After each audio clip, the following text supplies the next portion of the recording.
Muri yeZimbabwe hazvina kumira zvakanaka. Nezuro polisi yakaoneswa moto zita raP nenyaya yeGeza yetsamba yavanga vabuditsa on X. Hazvina kumira musho. Unoziva kuti vanhu vemuZimbabwe vatsamwa this time around. Hamene zvikuitika kuZimbabwe iko. Right. Vakati vabuditsa tsamba iya. Vachauta kana pana anoziva kunogara Geza ngaatiudze, ende kana pane munhu achada kuzowandisa Geza futi kana kuti apukunyuka titize tichamutonga nemhosva.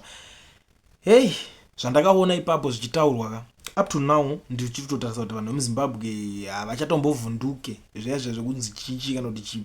Ndikuona mumwe ari kuti even if people knew about his whereabouts, how can they be serious when known thieves are roaming the streets with nothing done and you purport to be serious only on this one?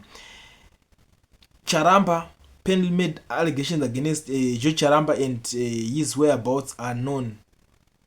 Sungai munhu uyu wanzi Maria Charamba ari kunzi akagadzira akabudisa allegations against George, but George Charamba ndozikanwa kwaanenge ari, but hakuna akaenda kanomutora. Zvinhu zvakutanga kubudiswa izveso.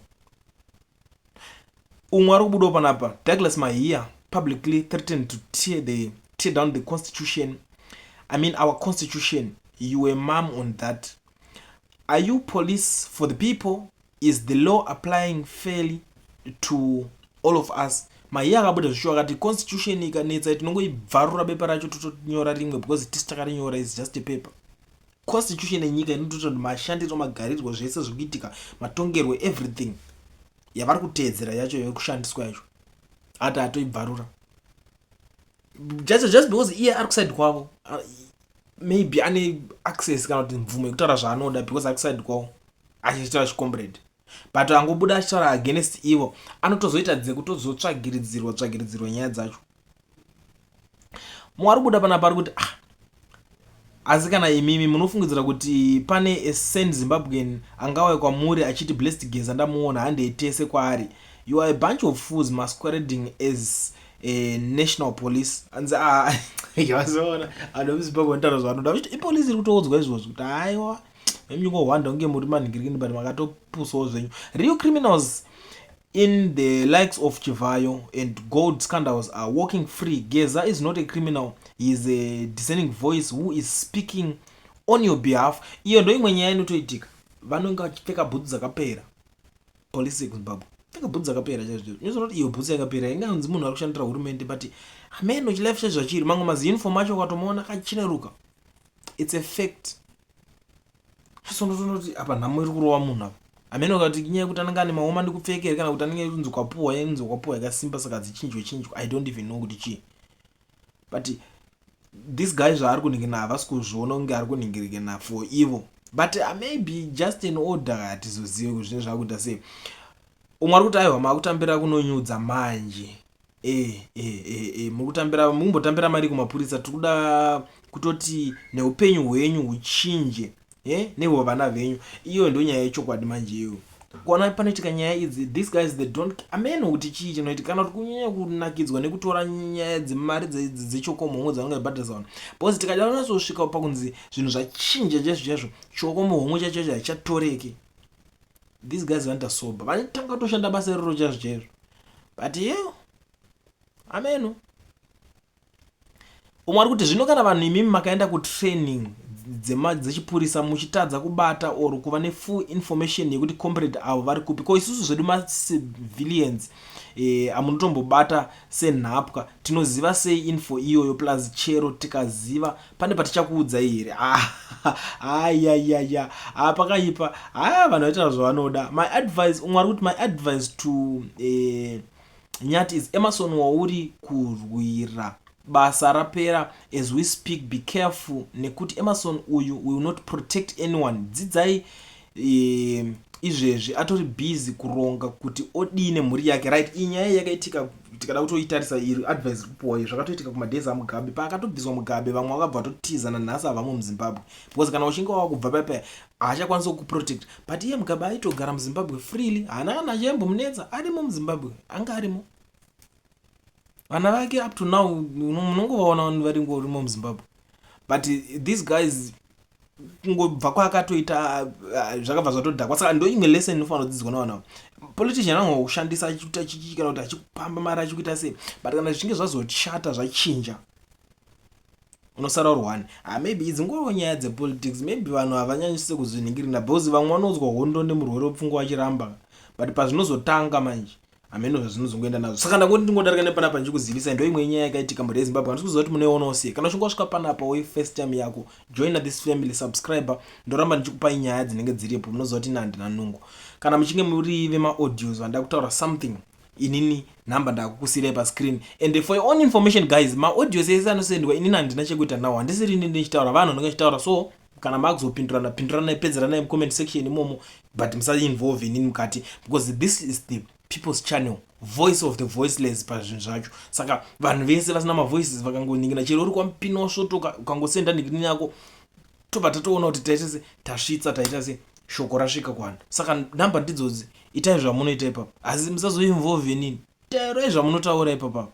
Vamunangagwa munoona munobata maspeech muchiverenga, kuratidza kuti hazvisi zvenyu zvepamwoyo zviri kubva mupfungwa dzenyu nemuzvito zvenyu kuti muadrese Zimbabwe. Mukutonyorerwa speech yekunzi dai mataura makadai, hamuna vision yemaZimbabweans.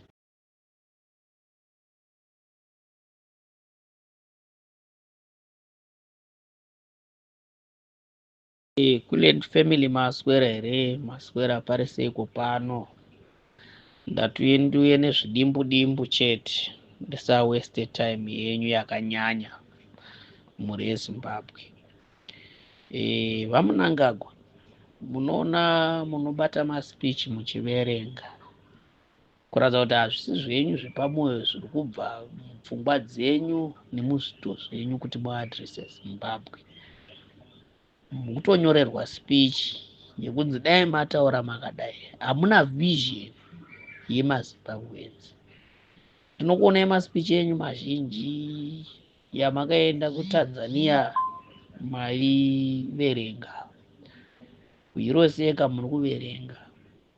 Munhu akakwana anofunga anoda kuita zvinhu zvekuti abatsire nyika yake kana kuti ataurire vanhu vaanoti anotonga, haaverengi.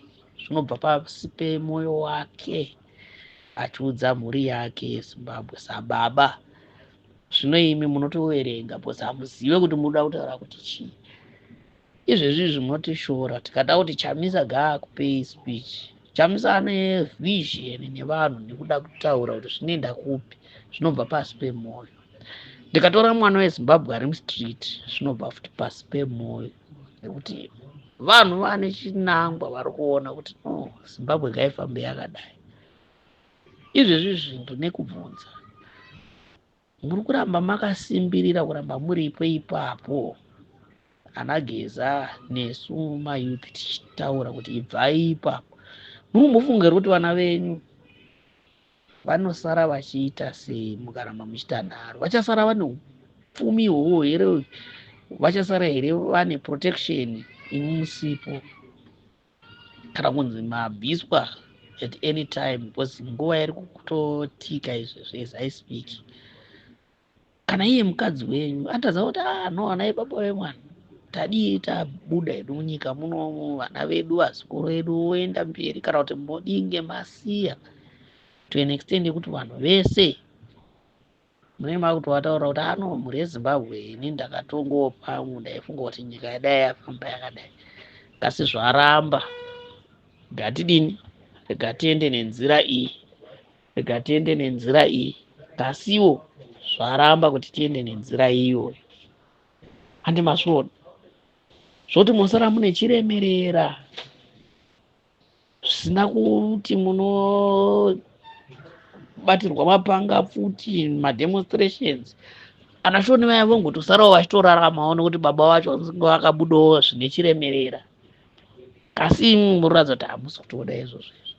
Munofunga kuti imi mabva kana mafa maenda, anashoni vaya nevazukuru venyu vachasara vari anani?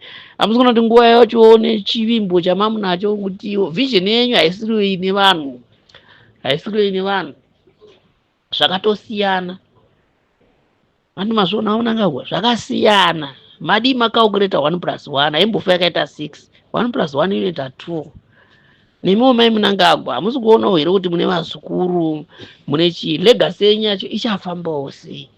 Alright, tomboti muri kurambirira muripo vanhu vademonstrata vazodini, pafiwa parwiwa, vanhu havakudei zvamunoziva imimi chokwadi, munoita kutotenga vanhu, kutobraiba. But ko ava vamunodisisa maenda imimi vachafamba here muzimbabwe muyameya? Vachakondinya papi? Izvezvi munonzi vana venyu vakatengana mikuzi vaya vakadidi, chero rengi rebhazi chairo chairo ana shoni vaya variko, gold variko. Munoona pamubachoka kungobuda kuti rano mazimbabwe maitofanira kutongopowe chicks maya kutongonyepera kuti ano pakati isusu takudi takusiya hano zvazodai dai zvazodini zvazodai, rega timbosiyirewo vamwe vapindi. Ipapo chero dai maamuchiziva kana chero vachivenga, chero vachamisa, maitobuda mune respect yenyu, vanhu vaitokanganwa zvinhu zvezvi zvatakutaura izvi. Geza waya yasiyanai naye, and mayouth ndakukucharenjai kuti aiwa Geza atimirira isusu nesuwo gatichimiraiwo naGeza. Vachamisa, onaiwo pasvikowo vaGeza vakuru kwamuri, mune muchikotiwo God is in it, zvakanaka hazvina kushata, but onaiwo uvhoka hwavo. Ngatisamirei kuti aGeza vasungwe vazodini, musi wavanotovasunga isu semhuri yeZimbabwe takutopinda mustreet takutota kuti zvikonzerese zvitonyanyisa. Aiwa mhuri yeZimbabwe, ndobhiriva kuti vanotenda neni isai macomments paKulliant TV ipapo, ndotenda mukoma, ndokutaura kwandiri kuita uko.